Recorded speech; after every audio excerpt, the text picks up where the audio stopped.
जन्म जन्म की मैली चादर कैसे दाग छुड़ाऊं, हे पावन परमेश्वर मेरे, मन ही मन शर्माऊं। हे परमात्मा, लगातार धोते रहिए। यह मन और तन की सफाई कर रहे हैं।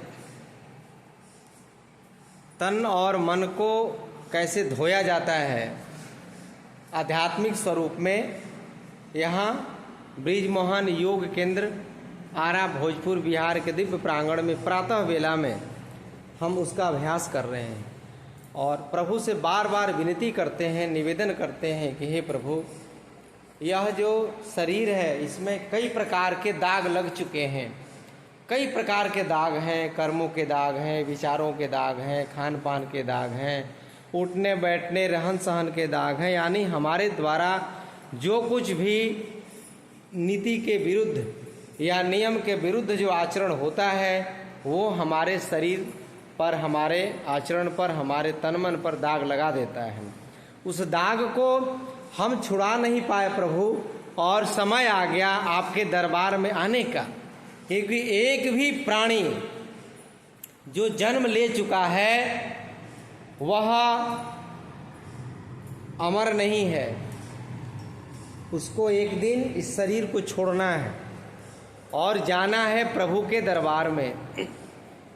अब हम पहले से ही डर रहे हैं कि मैली चादर ओढ़ के अब द्वार तुम्हारे मैं कैसे आऊं प्रभु, मुझे शर्म आ रही। लगातार करिए इसको, अभी 2 मिनट हुआ है।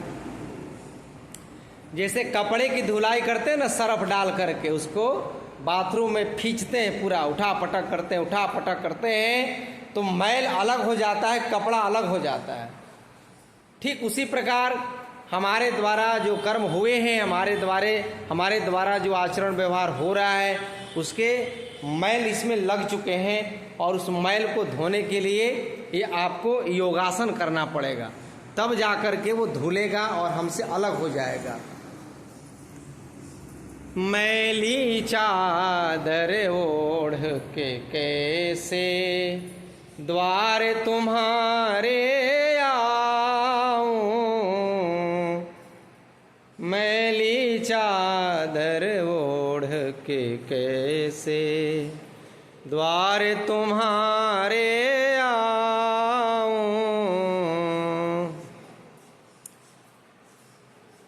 हे पावन परमेश्वर मेरे, मन ही मन शर्माऊं, हे पावन परमेश्वर मेरे, मन ही मन शर्माऊं। जन्म जन्म की मैली चादर कैसे दाग छुड़ाऊं, हे पावन परमेश्वर मेरे, निर्मल वाणी देकर तूने जग में मुझको भेजा।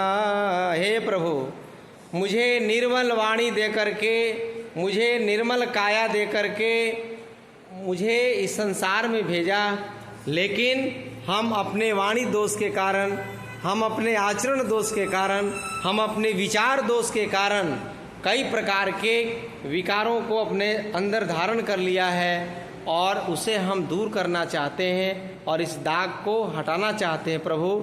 और बेदाग शरीर को हम आपके पास लेकर के आना चाहते हैं। और जब यह शरीर प्राणों को छोड़ता है, यानी प्राण जब शरीर को छोड़ देता है तो नश्वर शरीर हमारा यहीं रह जाता है और 16वें संस्कार की ओर आगे बढ़ जाता है, और आत्मा एकदम परमात्मा के दरबार में पहुंच करके और याचना करता है कि हे प्रभु, हमें आप बचाओ और आप हमारे ऊपर कृपा करो। तो आइए हम लोग आज इन सारे भावों को मन में रखते हुए मन के मैल को, अपने शरीर के मैलों को धो करके और धीरे धीरे जो शेष जीवन बचा है प्रभु के हवाले कर रहे हैं। परमात्मा के चरणों में उसे सौंपने का प्रयास करते हैं कि हे प्रभु, आप हमें गोद में, हम अपने चरणों में स्थान दो प्रभु, और हम बस आपकी कृपा से अपने जीवन को चलाते रहें, और जो कुछ भी हम कर रहे हैं प्रभु आपकी कृपा से ही हो रहा है, होने वाला है और आगे भी होता रहेगा। ऐसा भाव मन में रखते हुए लगभग 5 मिनट का यह स्थित कोणासन हम लोगों ने पूरा किया है। और यह लंबी यात्रा स्थित कोणासन के द्वारा, प्राणायाम भी चल रहा है, आसन भी चल रहा है, सारे हमारे जो अंग हैं शरीर में सब धीरे धीरे एक्टिव हो रहे हैं, तो हम सब अपने अंगों को भी मजबूत और स्वस्थ बना रहे हैं। धन्यवाद।